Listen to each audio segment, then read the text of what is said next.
வணக்கம் friends, welcome to Raja's lifestyle. பெண்களுக்கும் ஆண்களுக்கும் சரிசமமாக கோபம் வருவது இயல்பான விஷயம். ஏன் அப்படின்னா, பெண்ணும் ஆணும் வேலை செய்யும் இடத்திலேயோ, அப்பா அம்மா திட்டும் பொழுதோ, மார்க் சரியாக வாங்காத பொழுதோ, ஒரு இடத்தில் ஏமாற்றப்படும் பொழுதோ கண்டிப்பாக கோபம்ன்றது கண்டிப்பாக நம்மளுக்கு வரதான் செய்யும்.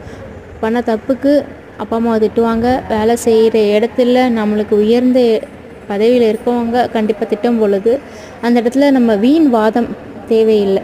ஏனென்றால் நம்ம பேசும்பொழுது அந்த வார்த்தையை நம்மளை கண்டிப்பாக கவனிக்கவே மாட்டாங்க. நீ தப்பு பண்ணிட்ட அப்படின்றத மட்டும்தான் சொல்லுவாங்களே தவிர கண்டிப்பாக அந்த தப்பு நம்ம தெரிஞ்சு பண்ணியிருக்கவே மாட்டோம். நம்ம ஞானத்தின்படி நம்ம செஞ்சுருக்கவே மாட்டோம். ஏதோ ஒரு மிஸ்டேக் நடந்திருக்கும் அந்த இடத்துல நம்ம பழி சூட்டப்பட்டிருப்பாங்க.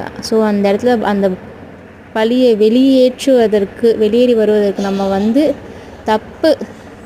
தப்பை சரி செஞ்சுட்டு அந்த இடத்துல நம்ம விலகி போயிடணும். அதுதான் நம்மளுக்கான